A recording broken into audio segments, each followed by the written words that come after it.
Hello everyone and welcome to our first look at Shadow of the Colossus on PlayStation 4. Now, this is just a preview video created to showcase the game running in its cinematic mode with HDR on the PS4 Pro. In the next day or so, however, I'll be polishing off a much more in-depth video designed to showcase Bluepoint's work at its best. But today, I'm joined by Tom Morgan for a little discussion. Hey, how's it going?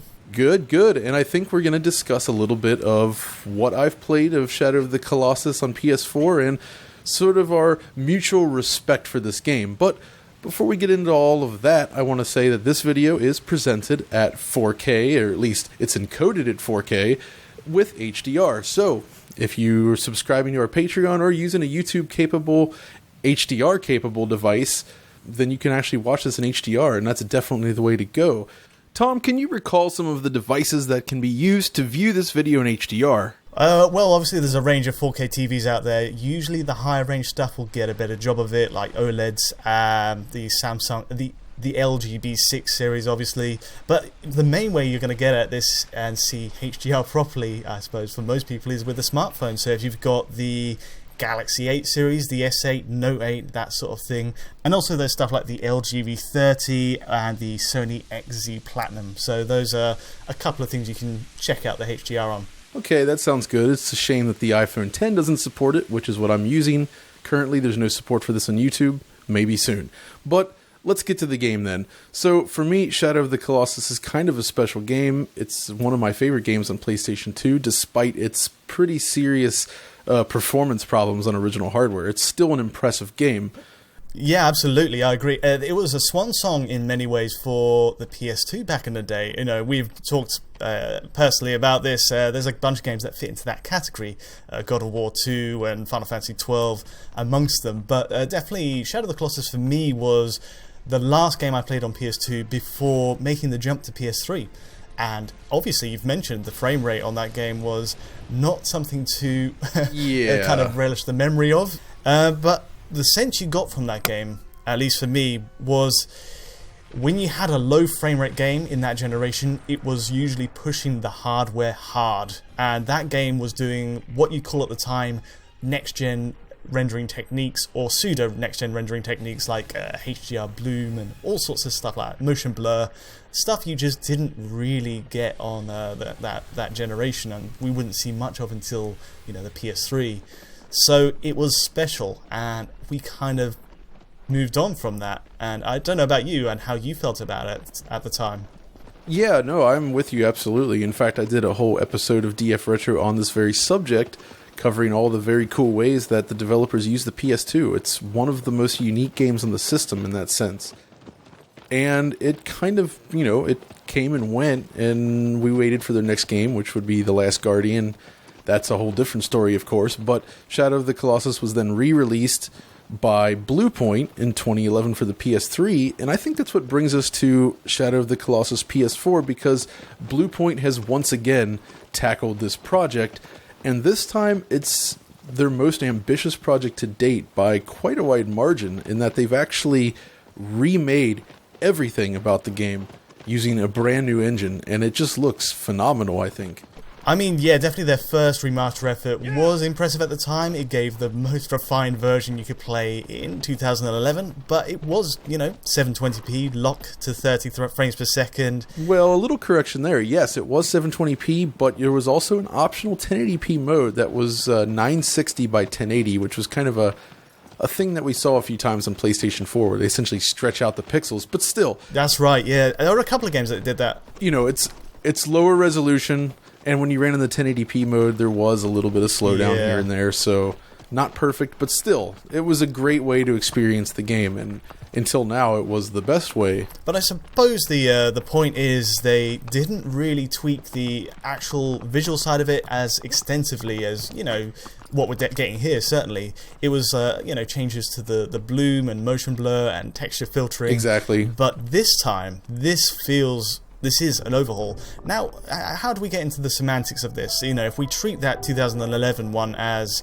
a remaster, does that make this one a remake? What do you reckon? Yeah, I actually tend to argue on the side of this being a proper remake for a couple reasons. I mean, obviously, the visual overhaul is the main crux of that argument because it is completely remade. But beyond that, it plays different and better as well.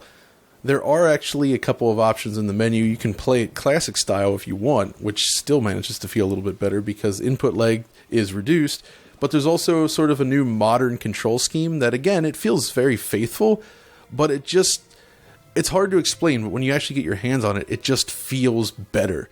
It really plays well, and I think that the new controls combined with the new visuals helps this feel like sort of a re-envisioning of the original game. And that's kind of key here for me.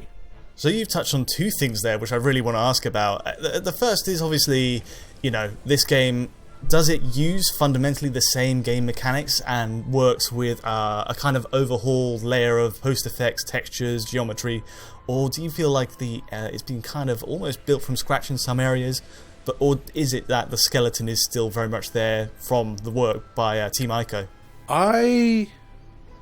Yeah, so I feel like they maybe use the original assets completely as a guide, but that's it.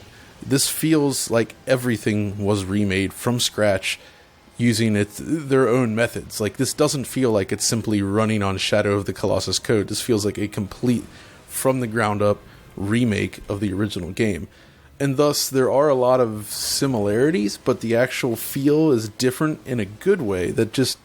it really works for me, and I was quite impressed with that. And I think, as you're seeing here, just the look of the game is tremendous, and it kind of shows, I almost want to say something unprecedented here, because Shadow of the Colossus is kind of, a classic Japanese game that's regarded as having just really excellent art direction, right? So to have a Western team come in and recreate all of that art in its own style... well, obviously directly influenced by the original style, but it's very different art. But the fact that they've been so successful at pulling that off kind of blows me away, because that was the thing that I was concerned about. Like, is this really going to feel like the original game? And the first trailers I saw didn't necessarily communicate that. But once I loaded this up on PlayStation 4, like within the first minute of the introduction cutscene, I was already feeling like sort of like shivers, just like, wow, this is it. They really did it. Like the sensation, the atmosphere, the feeling of being there, it's spot on, and in some ways better. Like, it just feels really, really good. I'm blown away by what Bluepoint has accomplished here. It's really to Bluepoint's credit then, because if they've taken this route, then it's an ambitious and risky option, given that it could have fallen flat on its face. But it sounds like they've taken the essence of all those art assets and the music as well. They've kept the score and all those parts that kind of resonated with us back in the day. They've just kind of extracted, if you like, and put into their own engine work. And so, we were talking about this earlier, it's really the first game they've tackled of this scale. Yes. Yeah, I mean, it's kind of a miracle. Bluepoint has kind of built a reputation for itself as the masters of remasters, but this feels like their own project. Yeah, and I think, so for this project, as I understand it at least, they had to staff up. They had to get a whole in-house art team and all that going on. So they've kind of built themselves into a more serious AAA-style developer here. I mean, keep in mind that they have created an original game before. Their very first game was Blast Factor on PlayStation 3, which was either the very first or one of the very first digital games available on the system. I know I actually bought Blast Factor on PS3 launch day, and it was, a fun little twin-stick shooter, but since then, it's been remasters. And with Uncharted, the Nathan Drake collection, they sort of experimented with, sort of refining assets and making some artwork changes. But this is the first time I feel they've actually gone all the way and really done everything. And I believe that Shadow of the Colossus PS4 kind of serves as proof that they absolutely could develop something completely original from scratch on a large scale.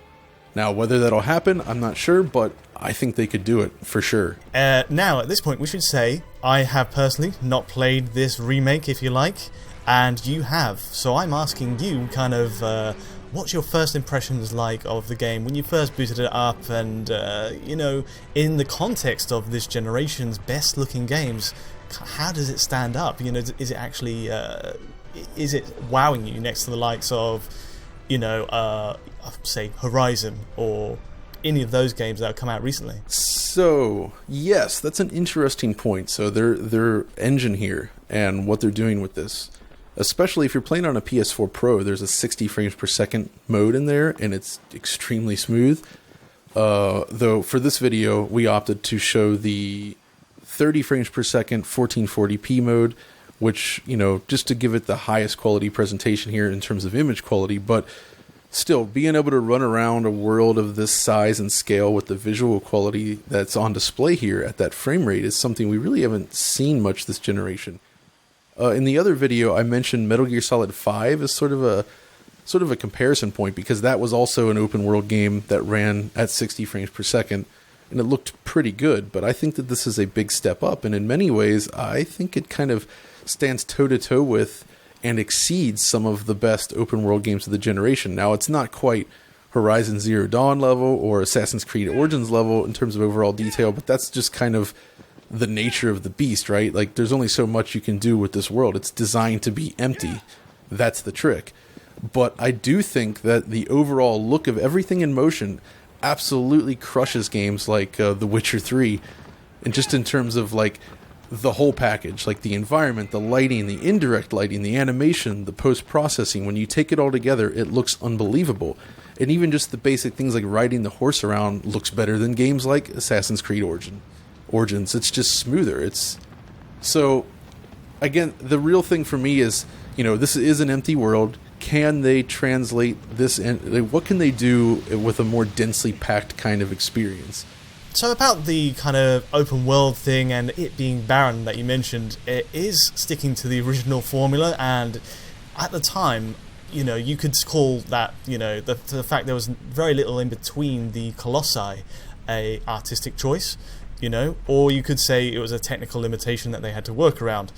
And the idea that Bluepoint could have filled in the gaps in between, is going to be bouncing around in the wake of this release. I mean, to me, it seems like, it's better to keep it stripped down to the basics and boil it down to the essence of what made that game work. There are, I understand, a few extra details in there, but they haven't gone overboard, with filling the sort of terrain with the animals and wildlife. It feels like it's true to the original formula. And that's, the idea of this world being barren and lifeless adds so much to the feel of the game. And the idea that, it is a matter of life and death. That's one of the big themes of the game, especially once you get to the end. It is just the point of it. So for me, that's a fair choice, and they've made the right call there. Yeah, I agree. And I actually do believe that in the original 2005 release that the team could have implemented other enemies and things to do within the world, but that wasn't the point. That's not what they were going for. And obviously now that would have, been a piece of cake for them to implement something like that. Well, maybe piece of cake is putting it lightly. Obviously implementing any new feature is a challenge, but the point is that they could have done more, and I'm glad that they did not, because this, the starkness of the environment is part of that. And I do appreciate how this isn't just like, a lot of open world games today are like, all right, you need to go here. Here's a big old icon on your map. Here's this line to follow. All you're doing is mindlessly running in that direction. It's usually like, all right, here's NPC, get quest, go to point on map, complete quest, go back to NPC, rinse and repeat. And it can get kind of dull. But Shadow of the Colossus, as I'm reminded, it's like, all right, you have to go roughly in this direction. We're not going to tell you exactly where. It's just somewhere over there. And now you have to navigate the terrain and essentially look around you and figure out where to go next. And it's usually not that difficult to do, but there's a few times where you really do have to kind of think a little bit. You can't just run in a beeline. You really have to take sort of a long path and sort of figure out how to get there. And I think that adds to the experience quite a bit. And in fact, the only thing I could see maybe enhancing it is a little bit more platforming, climbing stuff. But, as it is, I still think it's pretty much perfect in that regard. It's a unique experience. You did mention the controls are refined. Yeah. I was going to get onto that, but we got kind of onto a detour there.